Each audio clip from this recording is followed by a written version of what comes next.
Então, boa noite de novo, agora gravando, né?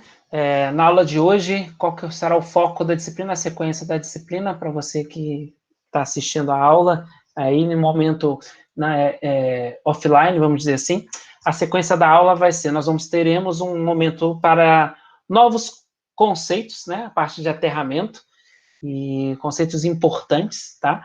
Depois nós vamos, de forma resumida, abordar aterramento. Aterramento é muito grande, o conceito de aterramento é um conceito extremamente relevante para todas as instalações elétricas, para todas as construções, mas que a gente não consegue gastar muito tempo. Por quê? Porque também só a parte de aterramento já é uma parte de projeto.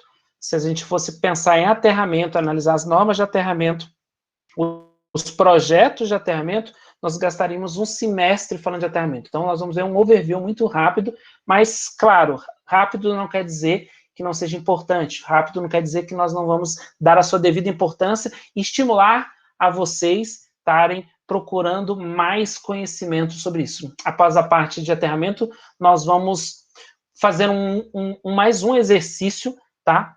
Usando o método de lumens, um exercício mais completo, similar ao último exercício que nós fizemos na aula passada.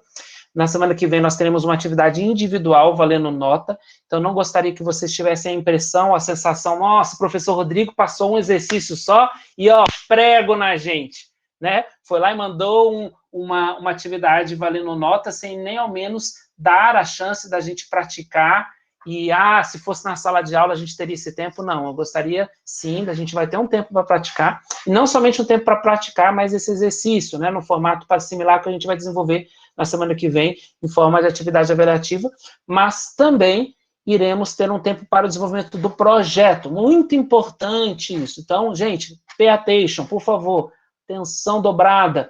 Eu estou deixando alguns tempos, né, as pessoas têm pedido para mim um tempo maior, e realmente eu sempre vou me empolgando, vou chegando no final da aula, e acaba ficando pouco tempo. Então, na aula de hoje, o foco é aterramento, o foco é exercício de fixação. Depois vou explicar como vai ser a nossa atividade da semana que vem, para que não haja surpresas.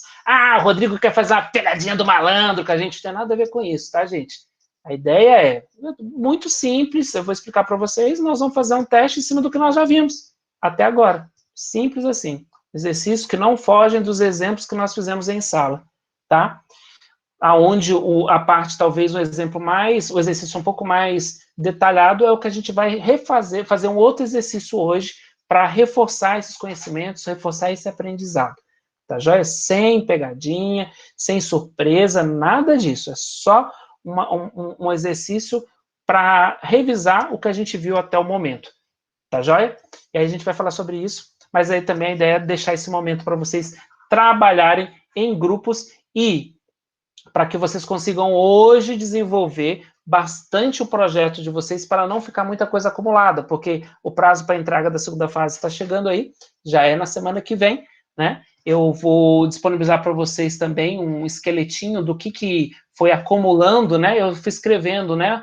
Tem que fazer isso, depois na outra semana tem que fazer isso, na outra semana tem que fazer isso. Eu vou tentar desenvolver, passar para vocês já um esqueleto do que é o acumulado de atividades que vocês precisam fazer para a segunda fase, tá bom? E disponibilizar para vocês para fazer a entrega, tá? Mas, claro, né, para vocês trabalharem hoje também, você já tem uma ideia que você já tem feito e desenvolver esse projeto para não acumular e para vocês poderem se concentrar também e fazer uma revisão para a atividade prática da semana que vem. Então, vamos lá, compartilhando a tela com vocês.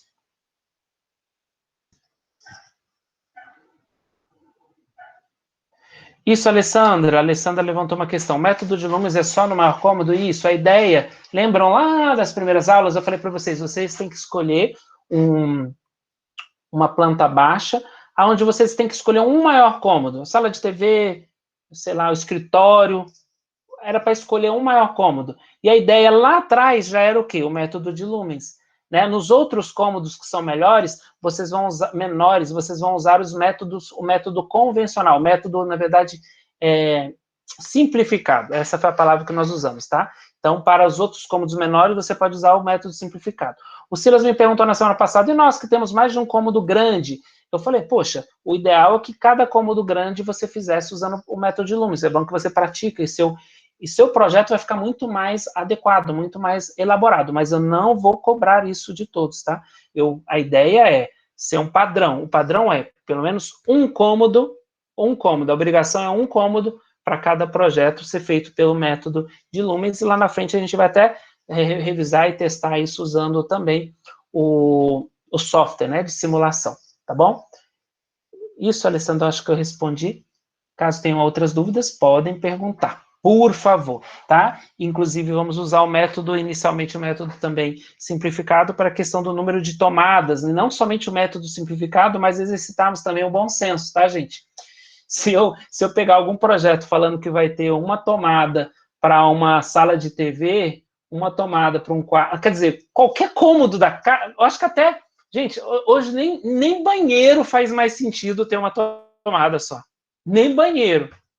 Por quê? Banheiro tem que ter um negócio, normalmente um carregador para você fazer barba, tem gente que gosta de carregar celular no banheiro, tem gente que usa chapinha no banheiro, tem aqueles aquecedores de água da torneira, que normalmente é 220 também, mas as pessoas falam, tem que ter um ponto 220 no banheiro. Quem disse? O banheiro tem um chuveiro 220, o banheiro tem um aquecedor da água que vai para as mãos, para o lavatório, tá? Tem equipamentos diferenciados que aquecem para residências mais modernas, né? Mais ao high level, né? Alto nível, que tem aquecimento no chão, tem aquecimento no próprio vaso sanitário, né? Naquele negocinho fofinho lá, que eu já esqueci, a almofadinha lá. Gente, até no banheiro não faz mais sentido ter um ponto de tomada, tá? No bidê também, pode ser também. O bidê é da minha época, hein? Nem existe isso mais. Mas, enfim, nós vamos trabalhar um pouquinho na aula de hoje, com mais detalhes, sobre aterramento, tá? Dimensionamento dos condutores e eletrodutos é assunto da terceira fase, e na terceira fase nós vamos ter também uma avaliação individual, e o auge da avaliação individual vai ser justamente o dimensionamento dos condutores e eletrodutos, e se der tempo, a parte de proteção também, né? Os disjuntores, tá? Espero que dê tempo. E aí fica para a quarta fase, mais a parte de ar-condicionado, de resfriamento, tá? Mas, enfim, vamos bater um pouquinho na parte de aterramento. Gente, qual é a relevância de se ter um sistema de aterramento? Vou até voltar aqui para poder...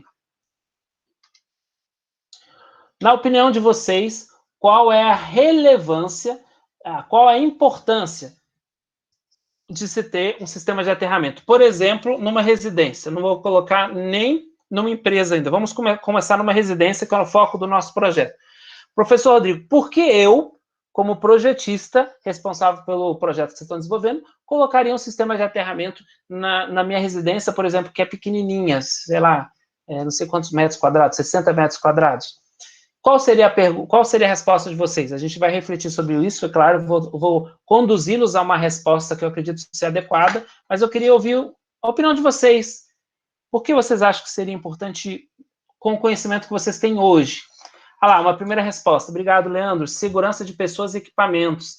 Segurança... o Luan, obrigado. Segurança contra a fuga de corrente. Show. Calma aí, vamos trabalhar com isso. O Leandro falou assim, segurança de pessoas. Vamos começar só com a segurança de pessoas, depois nós vamos para segurança de equipamentos. O Leandro foi muito objetivo, coisa de engenheiro isso aí, viu, Leandro? Foi muito sucinto, direto e abrangeu, né? O Luan já foi mais detalhista, né, num ponto específico ali, de alguns, que envolve pessoas, mas, na maioria das vezes, pessoas. Aí a Júlia falou de segurança no geral, eu diria, para o bem dos moradores da vizinhança, bacana também. Mas vamos pensar, segurança de pessoas, onde todos os três, tanto o Leandro, o Luan e a Júlia comentaram. Por que segurança de pessoas, a parte de aterramento? Fala um exemplo para mim, que eu acho que é mais fácil. Em vez de você tentar explicar tecnicamente, cite um exemplo. Um equipamento aterrado diminui o risco da pessoa tomar um choque nele. Isso, o Silas é tão técnico que no exemplo dele, ele falou equipamento e aterramento, tudo é isso mesmo, Silas. Vamos lá, choque no chuveiro, o João colocou aqui, bacana, João, uma estrutura adequada, né? Mas eu queria sair do chuveiro, eu queria para um outro equipamento, né? Igual o Silas falou. qual equipamento numa casa, principalmente as casas mais antigas, tá? Eu já citei isso em sala de aula com vocês, vamos ver se vocês vão lembrar da história da minha história, né, da minha infância. Qual outro equipamento? Oi, pode falar. Ô, professor, para evitar raios também, né? Sabe por que que eu estou falando? Porque a minha tia estava chovendo e dando uns relâmpagos bravos, cara, e eles não tinham aterramento lá. Ela foi desligar, tirar a tomada o- da TV, mas deu uma cacetada ali no pegou e jogou ela na parede. Ela ficou branca, roxou, o tio achou que tinha morrido. Falta de aterramento na casa dela. Aí depois eles colocaram aterramento lá. Eu acredito que se tivesse aterramento, teria desviado, né? Boa, Silvano, daqui a pouco eu vou falar um pouquinho mais sobre isso. Isso está totalmente relacionado com a 5419. Aterramento, ele está envolvido na 5419, na 5410, tá? Está envolvido na NR10. Nossa, aterramento tá para tudo quanto é lugar, né? NR12, tudo isso trata de aterramento. Só que o que o Silvano disse ainda é mais, tá voltado para 54 mais 5419. Tá? Daqui a pouco a gente vai falar um pouquinho. A Bianca disse, para evitar queima de TV e geladeira. Opa, você lembrou de um caso meu aí, hein? A Bianca pode ser que eu tenha lembrado. Eu tenho mais de um caso. Eu tenho uma da infância e um caso mais recente sobre questão de aterramento. Mas, mesmo assim, sem ser queima, eu queria voltar ao que o Silas disse, evitar choque elétrico. Me fale um outro equipamento dentro de uma residência que você... No passado, eu estou falando no passado porque era mais comum, muito comum, por sinal. Eu levei choque nesse equipamento dentro da casa. Eletrodoméstico, tá, gente? Alguém chuta? Geladeira! Aí, João, obrigado. O João lembrou da minha historinha. Se não lembrou, eu vou contar a historinha de novo. Nossa, professor, você está parecendo aqueles velhos que ficam gostando de contar a mesma história. Ah, gente, é duro, né? Os cabelos brancos na cabeça vai chegando. A gente gosta de ficar repetindo as mesmas histórias, que são as histórias que marcaram a nossa vida. Não sei quantos de vocês ainda tem vó, né? Vó viva. Eu tenho uma, a outra minha, infelizmente, faleceu, e justamente da que faleceu que eu tenho uma história. Eu tinha em torno de 7, 8 anos de idade, então isso faz algumas décadas, né? Então, eu na casa dessa avó, ela tinha uma geladeira, e eu lembro como se fosse, eu fecho o olho aqui, eu lembro da geladeira, era uma geladeira toda de metal, vermelha, uma geladeira, cara, eu imagino para fazer a mudança daquela geladeira. Aquela geladeira devia pesar uma tonelada, no mínimo uma tonelada. Então, aquela geladeira vermelha, e a alça de abrir era assim na vertical, e você pegava assim, puxava, fazia assim, ó, clec. A geladeira parecia uma porta de carro. Aí abria assim, você puxava, fazia clec e abria a geladeira. Então, a maçaneta era de metal, a porta era de metal, a geladeira praticamente inteira de metal. Gente, quantas foram as vezes que eu estava brincando do lado de fora da casa descalço, correndo, e fui pegar água gelada na geladeira, na hora que eu meti a mão, já levava um tranquinho só para dar uma energizada no moleque. É o quê? Falta de aterramento, tá? Geladeira pode fazer isso, máquina de lavar, você pode ter uma máquina de lavar mais antiga, que ela tem a carcaça metálica, e aí você tem o quê?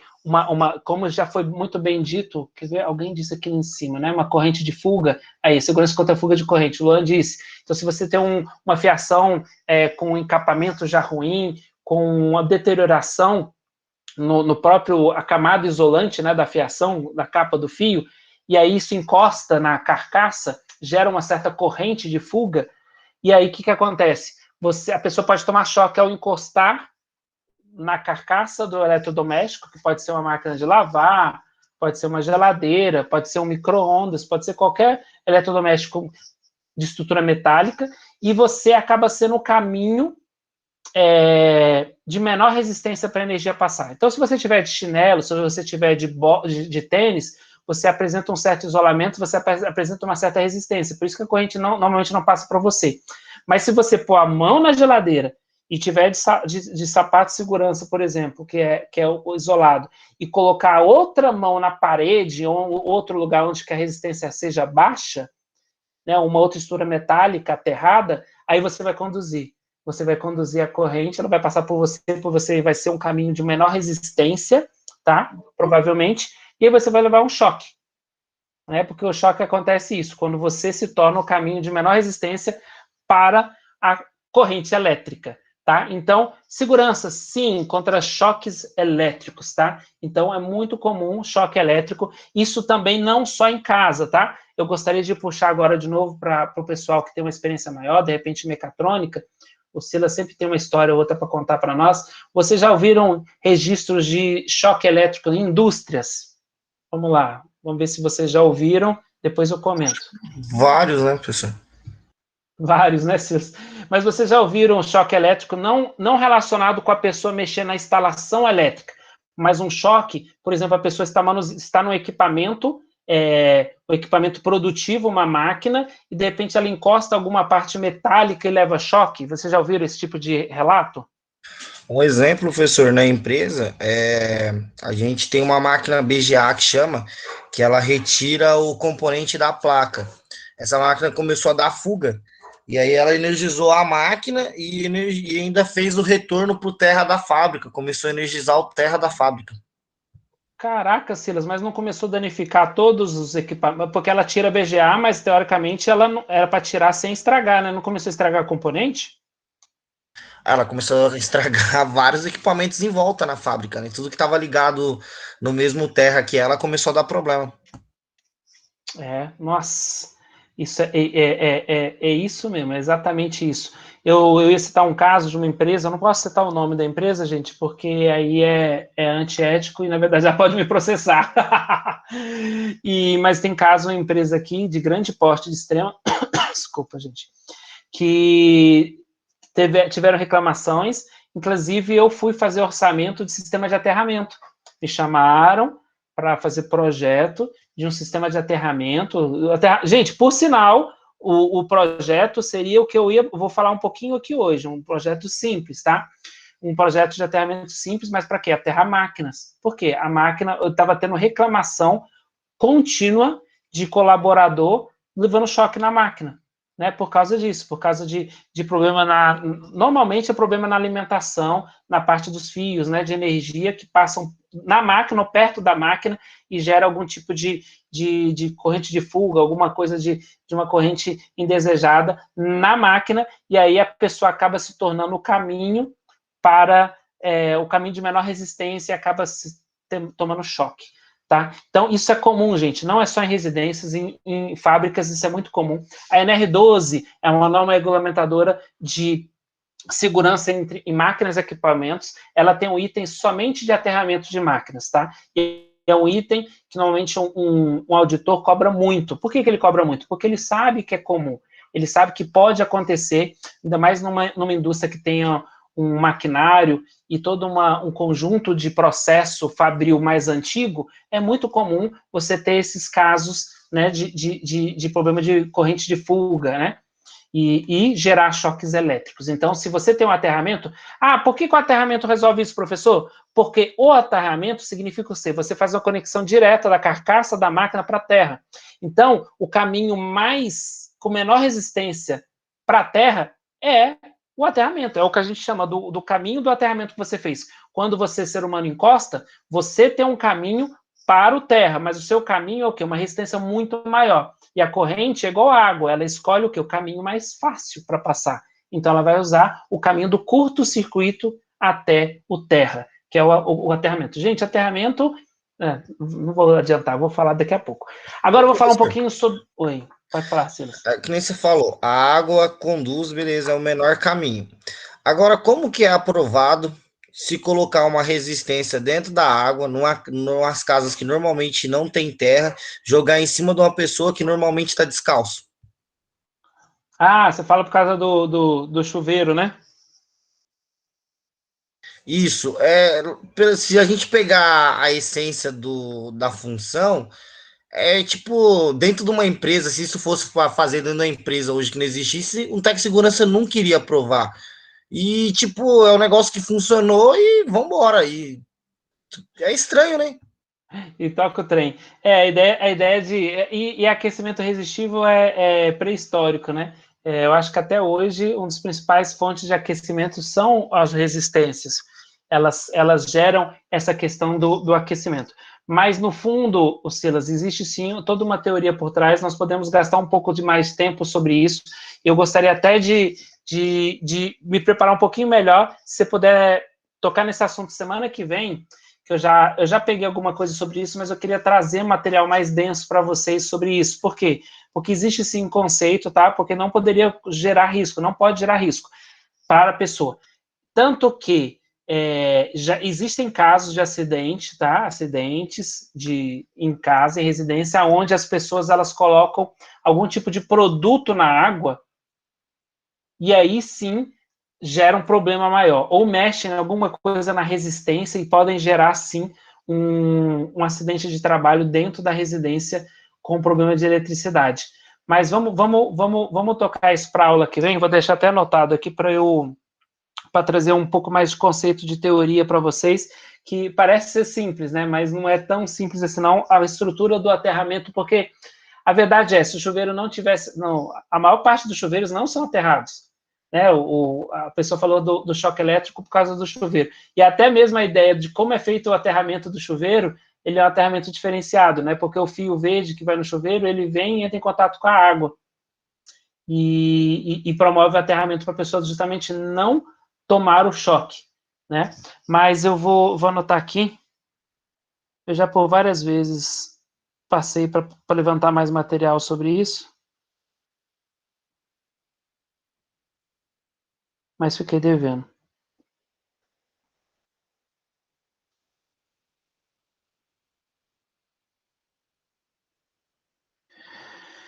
Mas no final das contas, o que eu posso afirmar para vocês, com todas as... Eu vou afirmar o que é básico. O que é básico? A corrente, ela escolhe o caminho de menor resistência, tá? Isso é fato. Isso é fato. Por que nós não tomamos choque? Porque a água nesse momento, né, a forma como ela está passando ali, a forma como o chuveiro foi construído, a forma como a resistência foi construída, o caminho para a corrente elétrica com menor resistência não somos nós, não é a água, não é esse caminho que passa por nós, tá bom? Isso vocês podem ter certeza, tá? Essa é a lei de Ohm, que rege todo o universo da corrente, tensão e resistência e potência, tá? Mas eu vou anotar aqui, eu já trago para vocês. Vocês me lembram que eu já vou ter pegado esse material para vocês com um pouco mais de detalhes. Voltando à parte de máquinas de proteção, né? A gente falou um pouquinho para evitar queima de TV e geladeira. Eu não sei se a Bianca lembrou da história que eu contei, e o Silvando já colocou aí um caso de segurança também, mas eu vou contar a história com relação à proteção de equipamentos. Gente, é a mesma coisa. Quando você tem uma descarga elétrica, no caso que o Silvano disse,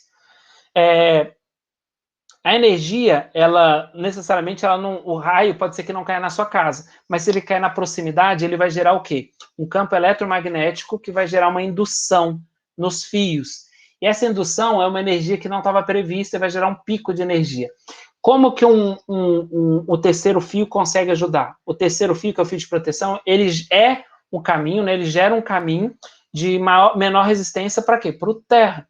Então, ele conduz esse sinal induzido para o terra, tá? Ele evita sim que equipamentos possam ser queimados devido a uma descarga atmosférica, devido a uma indução originada por uma descarga atmosférica, tá bom? E aí eu não sei se a Bianca lembrou, mas aqui na minha residência nós tivemos esse fato. Próximo à nossa casa teve uma descarga atmosférica, houve uma indução, a indução foi tão forte que foi audível, a gente conseguiu escutar dentro de casa.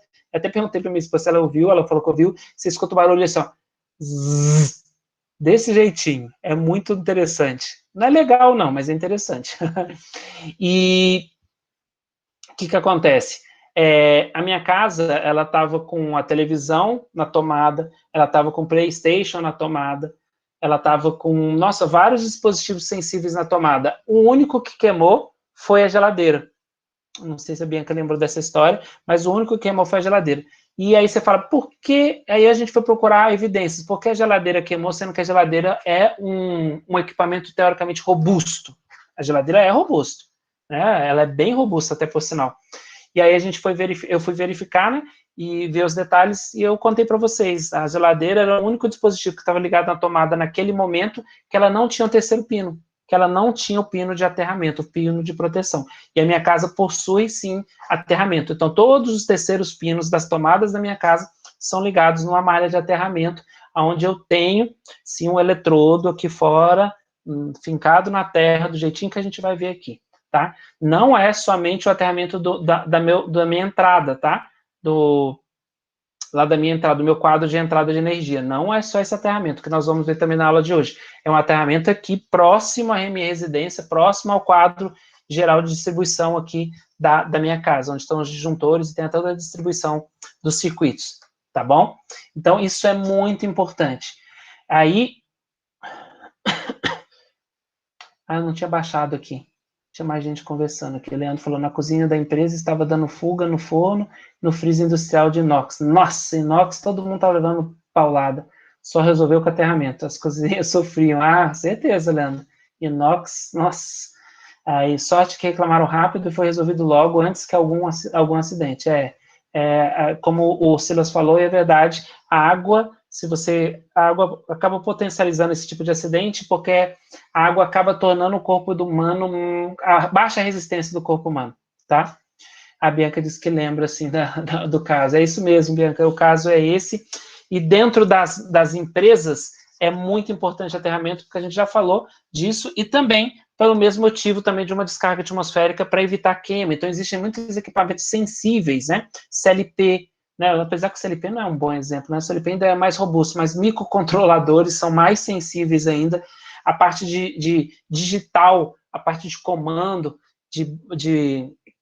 a parte alimentada por baixa tensão, né? Ultra baixa tensão, 24 volts, são muito sensíveis a qualquer tipo de indução.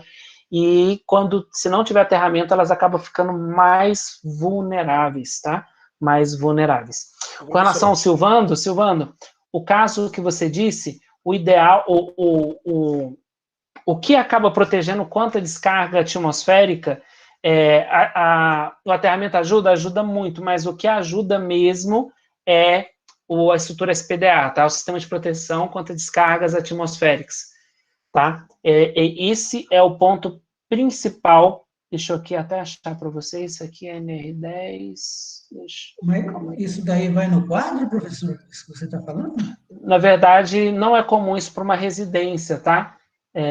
Silvando, ele é uma estrutura de montagem. Deixa eu mostrar aqui para vocês só a norma. Calma aí.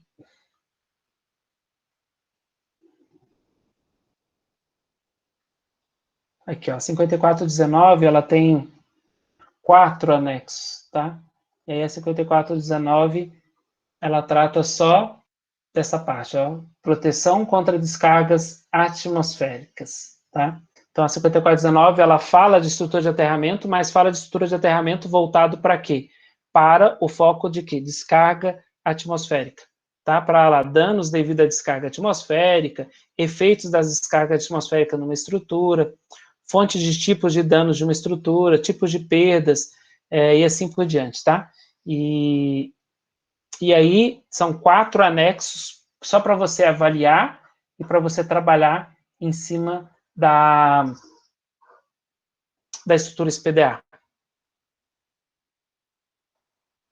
Beleza, eu anotei aqui, depois eu vou dar uma olhada. Oi. Deixa eu te perguntar. Sobre aterramentos, por exemplo, como que eu sei a quantidade de aterramento que é o suficiente para o... Por exemplo, eu vou fazer um aterramento de um container, de escritório ali.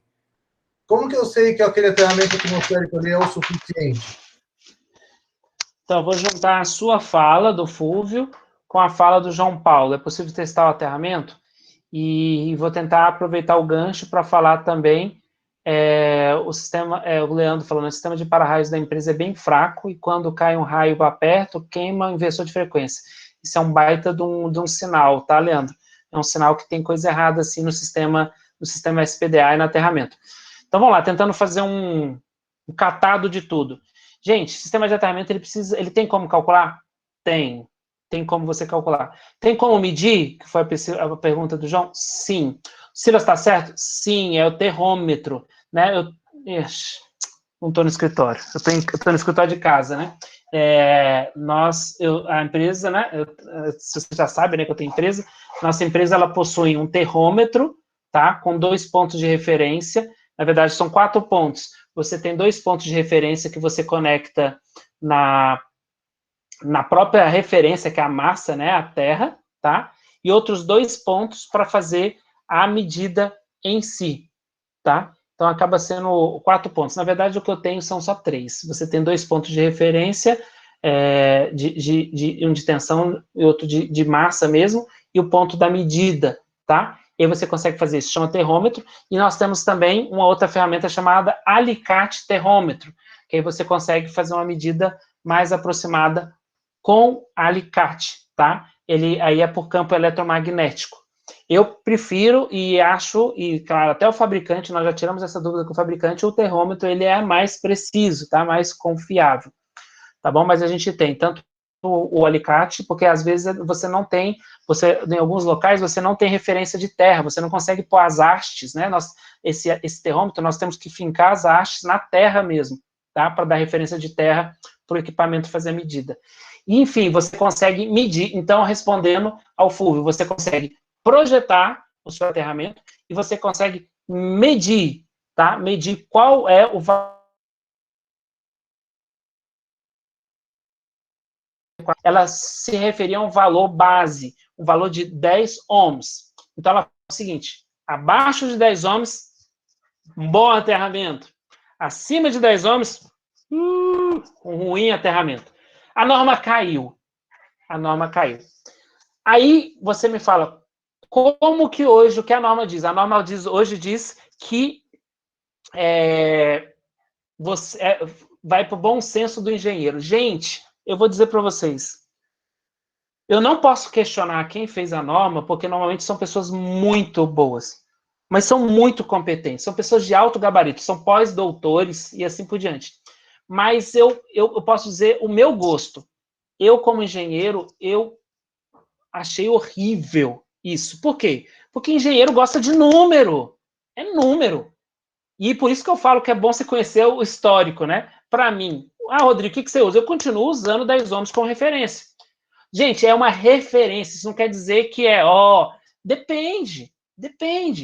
Por exemplo, vai ter casos que 8 ohms, que a norma falava que 10 era bom, 8 ohms está abaixo de 10, tá? Não é bom. Não é bom por quê? Porque você, por exemplo, você fez o aterramento de uma bancada de teste de equipamentos ultrassensíveis. Não pode, tem que ser abaixo de 1 ohm aquele valor de aterramento daquela bancada, onde você tem uma manta, onde você vai puxar um ponto de conexão com a manta e pôr uma pulseira que vai estar conectada ao seu corpo, onde você vai ter uma calcanheira que vai estar no seu pé, e essa calcanheira vai sair do seu pé e vai debaixo do seu sapato para você encostar numa manta que vai estar no chão, que é um piso também condutivo, também ligado no terra. Então, 7 ohms, 8 ohms é ruim para esse caso. Mas 7 ohms para uma residência é show de bola. Então, eu concordo com a nova norma que depende? Sim, mas ficar sem valor de referência, você pega uma pessoa recém-formada e fala para ela, e aí? Fica por conta sua. A pessoa fala, ixi, Jesus, tá bom, mede lá 500 ohms. 500 ohms é baixo, né? Tem equipamento aí que dá mega ohm, quilo ohm, 500 ohms é baixo. A pessoa não tem noção, não tem referência, fica meio perdida. Então, eu gostava da norma antiga, da referência ao 10 ohms, por isso. Não por ser um valor absoluto. Não, mas você te dá uma noção do que seria um valor razoável para um aterramento, principalmente fabril, tá? Então, existe sim, existe como projetar, Fulvio, existe como medir. Quem foi mesmo que perguntou? O João Paulo, existe sim como medir. Eu tenho nas costas aí umas boas dezenas de relatórios de laudo de aterramento, tá? Tem algumas empresas que pagam para a gente fazer aterramento, só aterramento de máquinas. A gente faz também trabalho de aterramento, onde a gente mede o SPDA, e o SPDA, uma das partes do SPDA é a malha de aterramento. E aí já vai uma com a outra, né? Juntando a fome de comer com a fome. A malha de aterramento tem a ver com o que o Fulvio falou. Você precisa, por exemplo, num SPDA, Fulvio, você tem que ter uma malha de aterramento circuncidando, não sei se essa palavra ficou bonita, mas em torno da construção.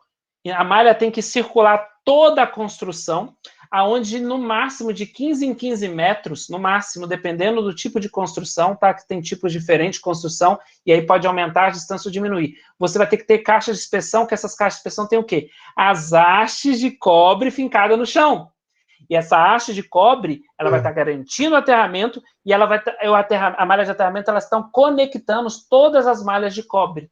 E aí você faz o cinturão da malha de aterramento da estrutura para o SPDA, e essa mesma malha pode ser usada como malha de aterramento da fábrica, por exemplo.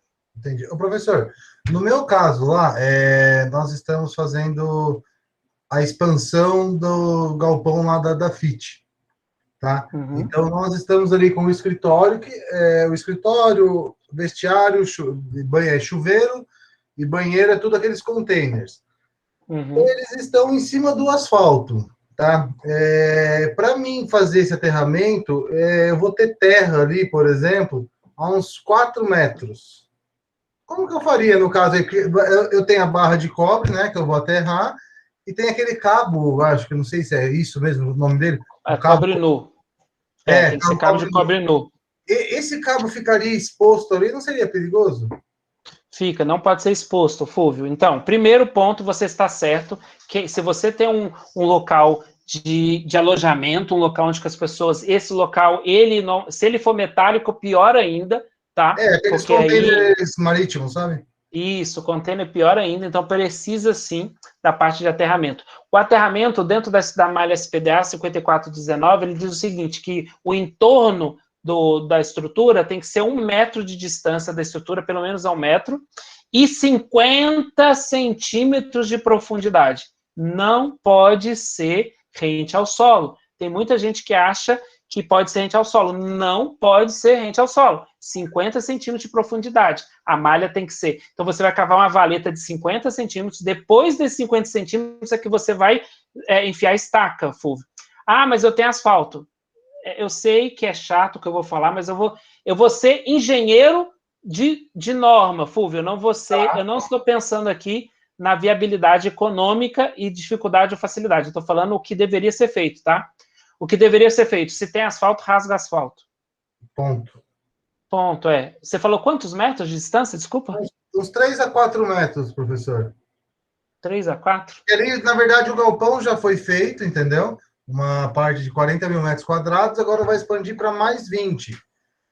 Então, a gente vai fazer desde o escritório de segurança do trabalho e RH, e escritório de engenharia, são 3 containers, esses 2. Aí vai ter um espaço que vai ser o refeitório, que vai ser de madeira e tal. Aí vem um outro espaço que são mais 4 containers de 2 banheiros e 2 chuveiros. É muito grande, Fulvio. Para toda essa dimensão, eu faria questão de cortar o asfalto e fazer a malha bonitinho, mesmo que provisória, viu?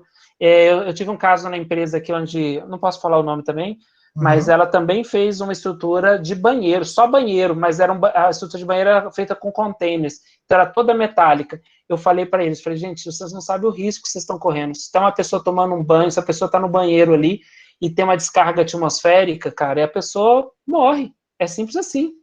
Morre. Então, precisa sim de uma estrutura de aterramento. E, na verdade, não é só aterramento, tá, Fulvio? Precisa da estrutura de SPDA. Ah, tá. Vocês precisam do completo. Vocês precisam captar o raio, distribuir essa descarga para ele escoar pela estrutura de aterramento. Então, precisa direcionar um caminho para o raio. Então, isso que eu ia perguntar, que nem, por exemplo, aí são 2 chuveiros e 2 banheiros. 4 containers de 6 por 2,30. Então, eu ia perguntar, tipo, interligar um no outro, não, né? Na verdade, as malhas precisam ser interligadas, sim, tá? Você vai ter que fazer a estrutura de SPDA para eles, para todos eles, e as malhas vão ser aterradas, porque quando você conecta as malhas, você garante o quê? Uma dissipação mais adequada para a energia do raio. Para ela fugir para mais pontos, espalhar. Quanto mais ela espalhar, melhor. Ela dissipa na massa da Terra. Então, aí é bem complicado. Mas tá bom, professor, obrigado aí pelas dicas. De nada, isso é para todo mundo, tá, gente? Eu queria dizer um negócio para vocês. Desculpa te cortar, Silas, é só para comentar. Pessoal da engenharia civil, eu tenho visto muita estrutura aqui em Extrema, galpão, sem SPDA. Isso é um absurdo. É um absurdo. Tem lugares, eu estava numa grande empresa do estado de São Paulo, que lá eles são bem rigorosos com relação a isso. O AVCB não sai se não tiver o laudo SPDA renovado, bonitinho, dentro do prazo lá, com as medidas, tudo direitinho. E aqui em Extrema, na região, às vezes o pessoal é menos rigoroso com relação a SPDA, eles não estão cobrando isso como exigência. Mas, gente, SPDA é super importante. Qual o momento adequado para se fazer um SPDA? No momento da construção, gente. É o momento da construção, o momento mais adequado. Por quê? Porque você pode usar os pilares metálicos como descidas, que a gente chama de descida natural, tá? E aí você pode usar os próprios pilares como descida. Mas depois que você fez o projeto, construiu o galpão, aí você não consegue mais usar os pilares, até consegue, mas vai dar muito trabalho para você usar ele como descida natural. Então você tem que fazer uma preparação na construção. Ô, professor, esses dias lá no galpão teve uma vistoria e para avaliar a parte estrutural, se realmente foi construído conforme está no projeto. E foi 3 engenheiros lá, inclusive um era elétrica de São Paulo, e ela viu, mas e o aterramento do galpão, não sei o quê, não sei o quê. Aí ela pegou e olhou do lado dos cantos, foi a que ela viu ali, com certeza deve ter mais, tem uma... Malha. Aquela haste no chão ali, que eu creio, pelo que ela explicou ali bem por cima, que aquelas telhas, né, que é do acabamento ali do lateral do galpão, que faz o aterramento. A captação. Isso. Então, pilares. Isso. E só para dar um resumo, então, senão a gente vai ficar a noite inteira, porque é bom falar desse assunto. Eu gosto também, eu preciso estudar porque é uma área forte do meu trabalho, não só como professor, né, mas como prestação de serviço. Mas isso chama captores, que a gente chama captor natural. Eles não são captores igual o captor Franklin. Normalmente, quando você vê no alto de um mastro ou de uma caixa d'água, você vê um negócio assim, cheio de uns espetinhos, assim, parecendo aquele bicho do filme de terror, né? Que é aqueles espetinhos na cabeça lá. Aquilo lá normalmente é chamado de captor Franklin, se for o que eu estou falando. E aí ele vem, conduz, mas os captores normalmente de estruturas metálicas são apenas barras chatas de alumínio, podem ser usadas também como captores simples, tá? Mas se a estrutura do telhado já for de metal, aí você tem que avaliar o quê? A espessura dessa cobertura de metal.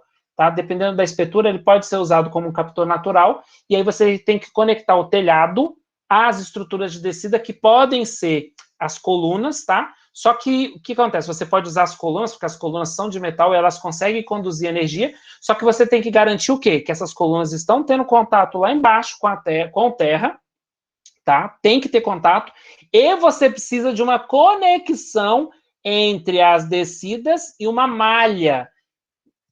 O fato de ter uma descida não tira a necessidade de você ter uma malha de aterramento, tá? E a malha, você vai conectar as descidas nessa malha de aterramento que vai circundar a estrutura também, e vão gerar outros pontos, né? Pontos que vão ter pontos de equipotencialização, de mesmo potencial, tá? Então, são alguns detalhes aí importantes e interessantes, né? O Leandro falou assim, são mão de vaca para gastar em segurança, o barato sai caro. Exatamente, Leandro, exatamente. Pega aí uns 10 inversor aí que queima, você já faz aí o projeto e assim você vai, queima um inversor aqui. Tem um outro caso aqui de uma empresa aqui, que caiu um raio e queimou todo o sistema de câmeras caríssimas. E aí, o pessoal da Câmara falou assim, nós queremos que a empresa arque, porque o sistema de câmera, ele era terceiro, né? Ele era um sistema de terceiro. Aí a empresa chegou e falou assim, a gente quer que a empresa arque com todo o custo das câmeras. Sabe qual que foi a justificativa da empresa? Ela falou assim, é o seguinte, nossa empresa possui estrutura SPDA e você pode entrar dentro da empresa e verificar o que queimou, o que foi danificado. Nós não temos histórico de dano lá dentro da empresa, nenhum maquinário. O seu sistema, ele não estava instalado de forma adequada, e não estava mesmo, ele não tinha sido conectado à parte de proteção, né, o fio de proteção, o terceiro fio, e ligado de forma adequada ao aterramento, e queimou tudo. Mas foi, claro, né, que eles exageraram, eu sei porque eu conheço o pessoal lá, queimou uma coisinha ou outra, mas muito pouquinha coisa. Já o sistema de câmeras inteiro, não sobrou nada, queimou tudo, uma fortuna, e aí os caras não tiveram o que falar, porque a instalação deles estava errada.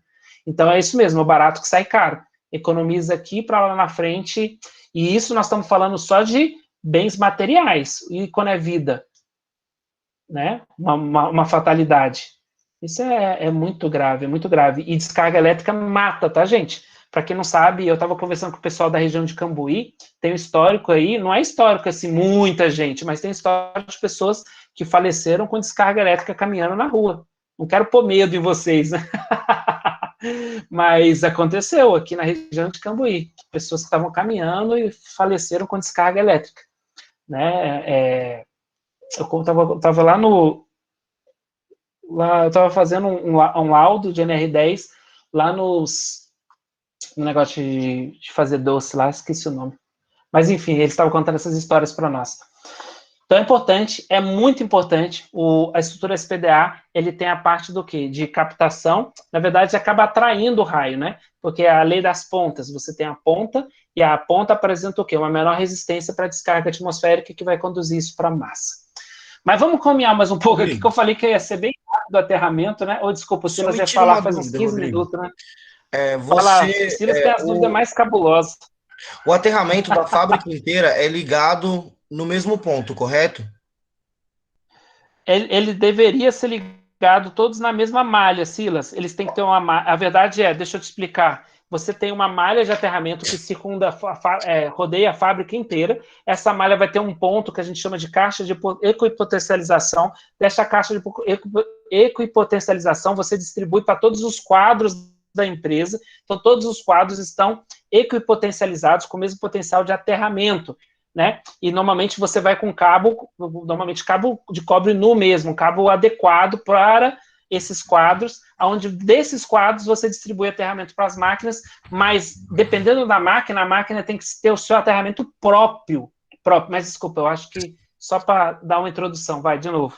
Aí acontece, que nem o Leandro falou, lá na empresa dele lá, eu acho que em todo lugar acontece, a máquina começa a dar fuga de corrente, beleza, o aterramento resolveu. Mas como é ligado todos no mesmo, esse aterramento, essa fuga que começa a dar num equipamento aqui, no equipamento ali, no outro ali, não pode ocasionar de, em vez dele ir para o terra, ele acabar espalhando no quadro, contaminando o terra e começar a dar outros problemas por causa disso? Entendi, muito bem com a pergunta, Silas. Por que não? Porque se o aterramento estiver adequado, e essa é uma das medidas que a gente faz no sistema de aterramento, verificar o caminho do terra, a energia ela vai sempre para a massa, Silas.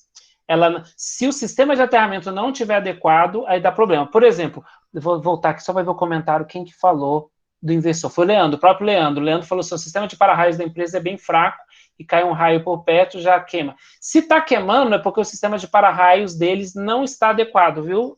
Tanto Silas quanto... já fugiu o nome, Leandro.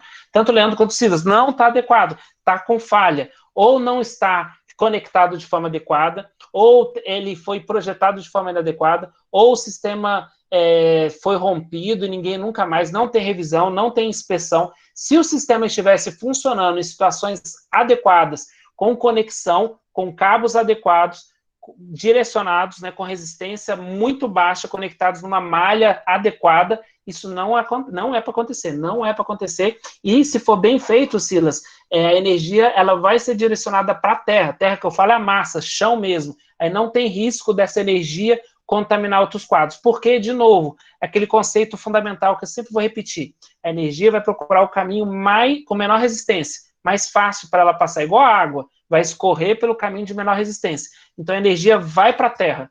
Ela vai porque esse é o caminho mais simples. Então não dá problema, então, porque como o neutro também às vezes contamina, eu posso aterrar o neutro do painel normal, que não dá problema, então.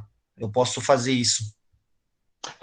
Você vai dar um caminho para a energia aí. Mas realmente, eu entendi onde você quer chegar. Por exemplo, o Leandro falou assim, aterrou e resolveu. Gente, a gente tem que tomar muito cuidado, porque assim, resolveu o problema do choque, mas não resolveu o problema da fuga, né? Continua tendo uma instalação defeituosa ali. Então, você tem que tomar cuidado para não resolver um problema e, de repente, mascarar esse problema, porque, na verdade, por exemplo, o certo seria revisar toda a estrutura elétrica dos fogões, que ele falou, né? Eu acho que é fogão, geladeira, inox, para quê? Para acabar. Mas, é claro, não vai dar mais choque, o choque resolveu, mas não parou de resolver, não resolveu a questão da fuga, a questão da eficiência energética, dos problemas ali da instalação. Então, tem que tomar cuidado, sim. Sim, se você tem fuga de energia, se você tem uma instalação elétrica antiga, com fuga, gerando energia, tanto para a parte de terra, para o neutro, tudo isso, sim, a sua eficiência energética vai diminuindo, você vai perdendo energia, caindo eficiência. O pessoal gosta, é isso mesmo, gente, mas é muito importante, tá? Então, se você...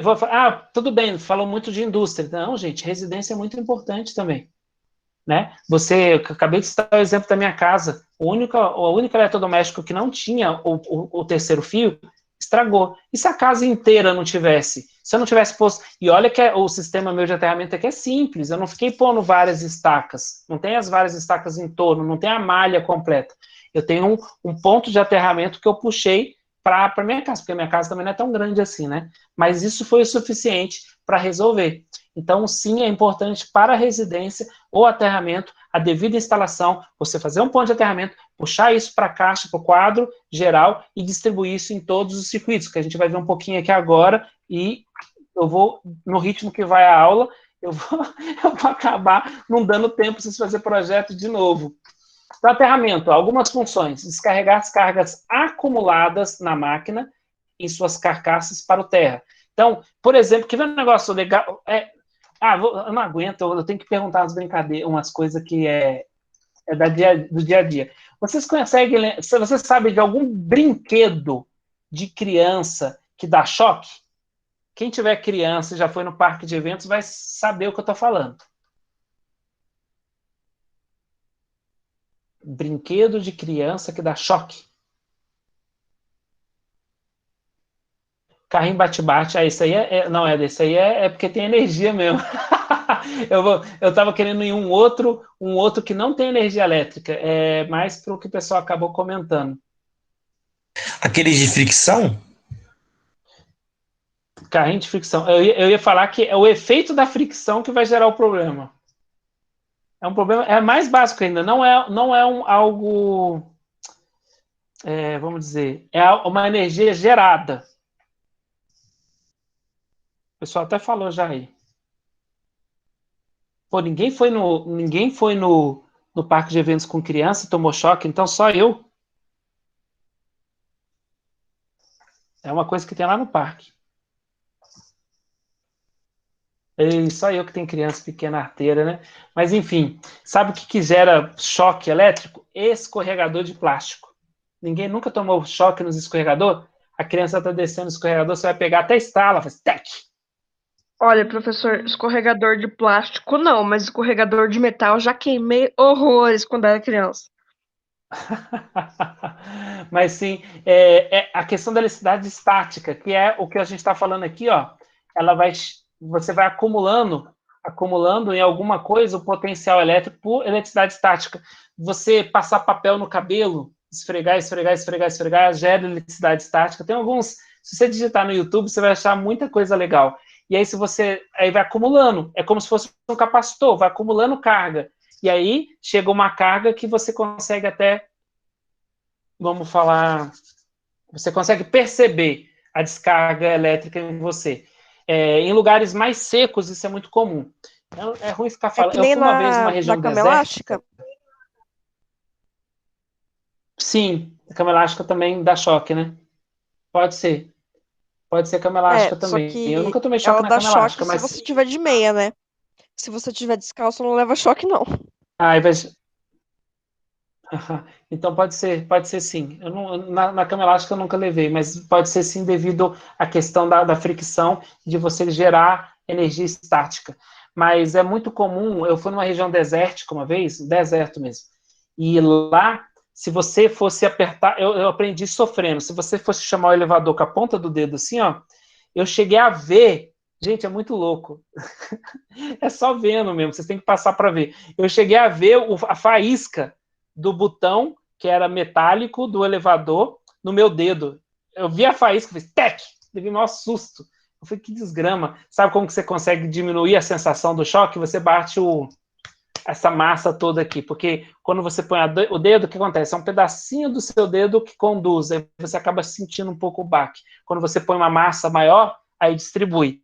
Mas é o quê? Carga acumulada, estática. Mas vamos lá, continuando, facilitar o funcionamento de dispositivos de proteção, como disjuntores, chaves, fusível, entre outros. Isso é muito importante para a nossa disciplina, para toda a parte de eletricidade, né? Para a engenharia civil, muito, para a mecatrônica, muito, muito, muito, muito, muito mais ainda, tá? A parte de aterramento, ela ajuda os dispositivos de proteção a funcionarem, tá? Porque sem aterramento, na verdade, você começa a gerar erros e problemas nos circuitos de proteção. Serve de proteção ao usuário de equipamentos quando ocorre uma descarga atmosférica, falamos um pouquinho sobre isso. O aterramento elétrico transfere essa energia para um caminho alternativo até chegar à Terra, que é o caminho do Terra, né, que é o caminho do aterramento. Usado para eliminar interferências eletromagnéticas. Você já ouviu falar em gaiola de Faraday? É um dos conceitos da estrutura SPDA. Gaiola de Faraday é quando você consegue criar um ambiente que ele vai o quê? Ele vai conduzir essas ondas eletromagnéticas para a Terra e não vai deixar afetar um equipamento.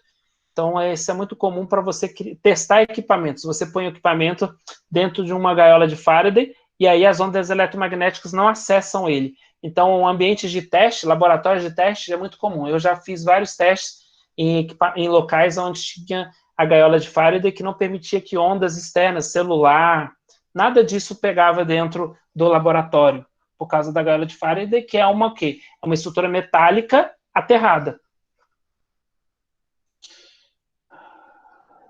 Tá, aqui tem alguns vídeos para fixação, tá?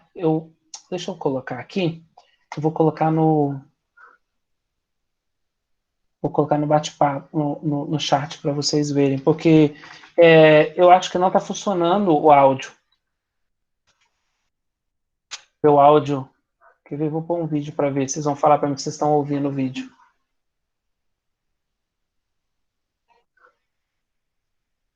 Estão ouvindo?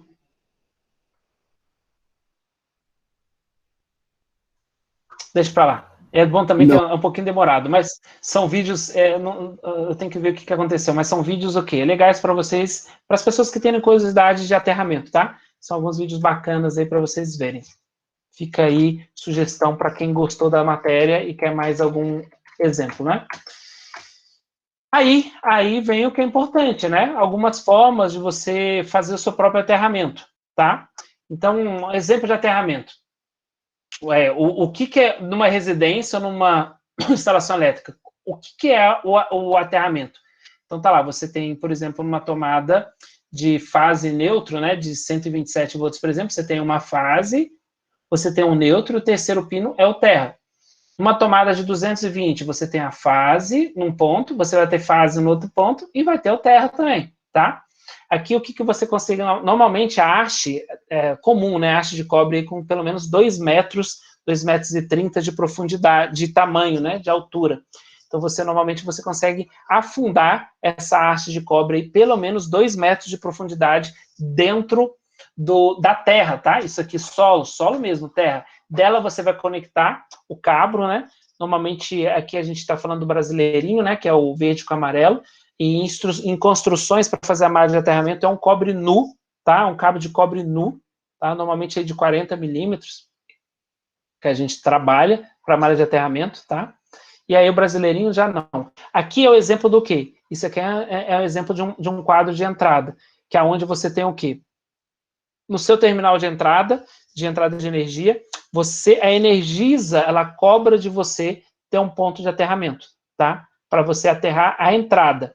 Só que, como eu disse para vocês, dependendo da distância que é a entrada da energia para sua casa, você precisa ter um outro ponto de aterramento próximo ao quadro de distribuição, tá? Existem vários tipos, né, para você, de tipos de aterramento que você vai fazer. Por exemplo, esse quadrado aqui com hastes, você faz o quê? Você pode fazer um quadrado de hastes e puxar um ponto desse quadrado. Ou você pode fazer essa malha em volta do quê? Da construção.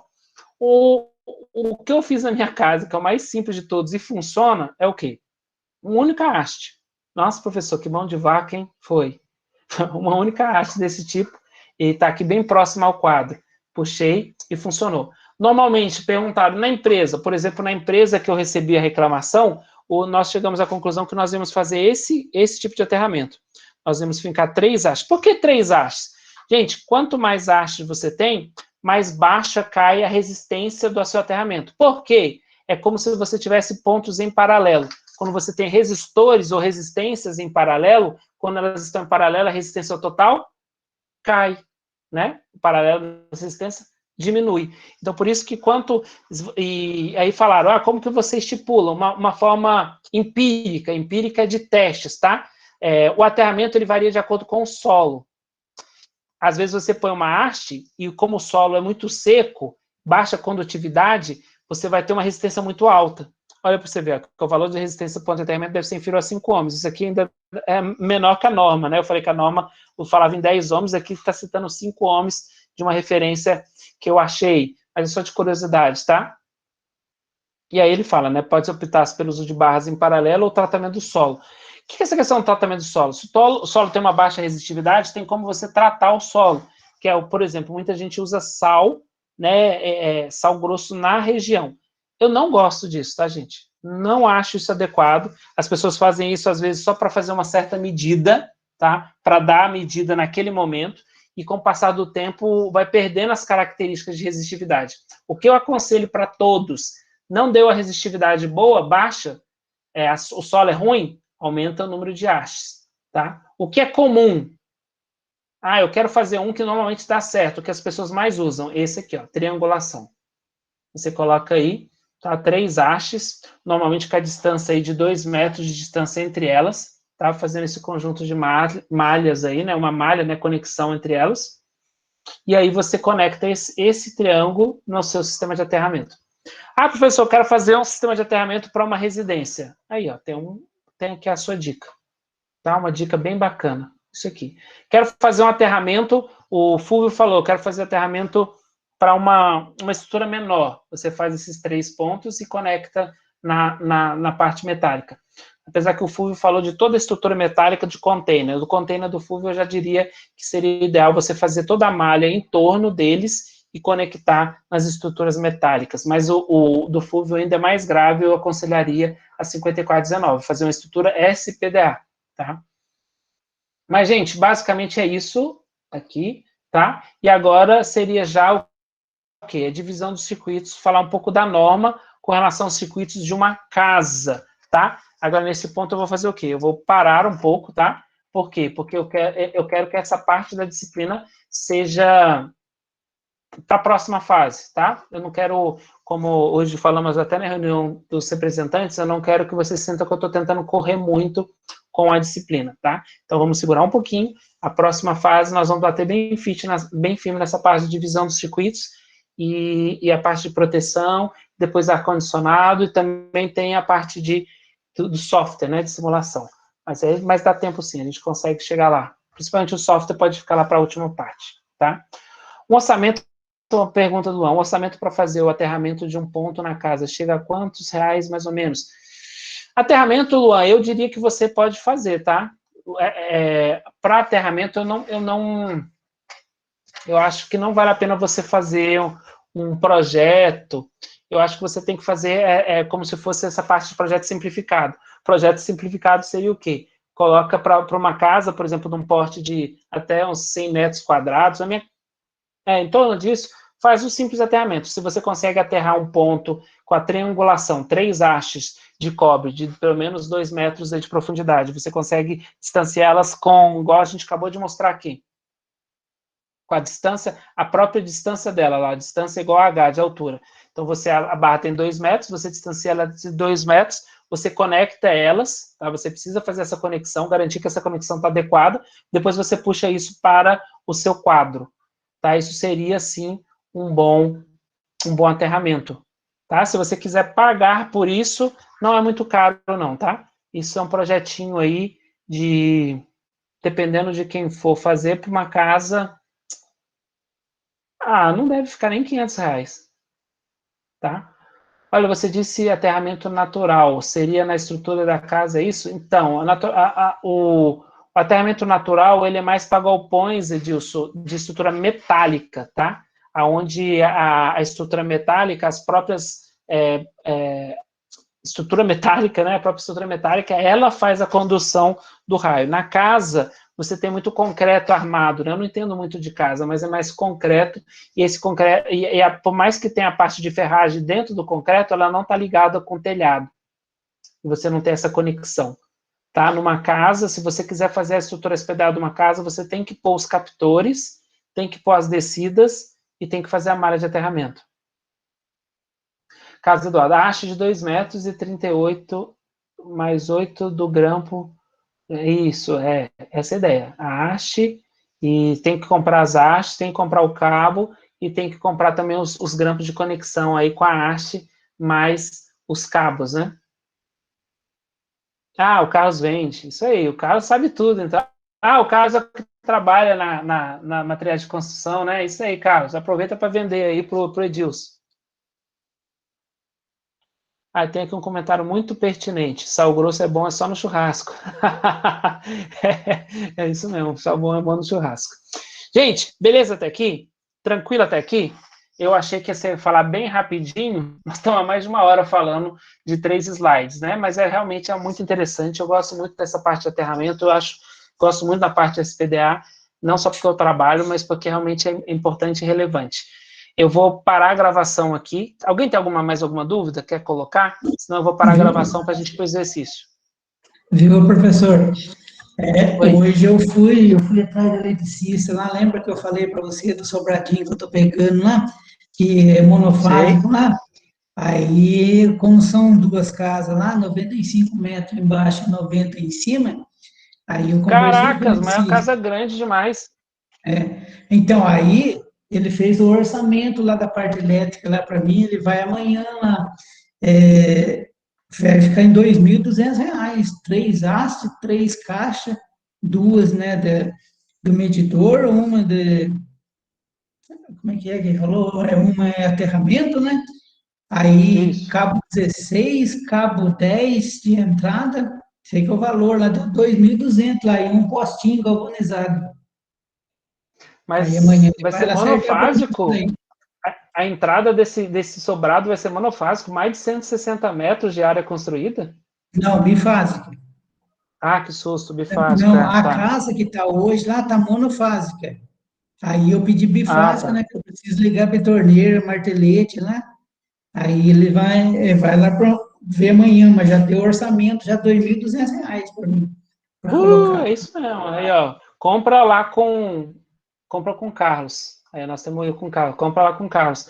Mas é uma casa de mais de 150 metros de área construída, não precisa nem fazer conta, tem que ser bifásica, viu? Não precisa nem fazer conta. 3 hastes, né? Aí a parte de aterramento seria ideal. Eu aconselharia comprar 3 hastes e fazer um aterramento bem bacaninha, bem próximo ao quadro ali, para ficar um negócio bem feito. Então, ó, vamos lá. O Carlos, acho que você conhece meu patrão, Danilo de Cambuí. Eu conheço o povo de Cambuí, hein? Apesar que deixa eu interromper aqui agora, então.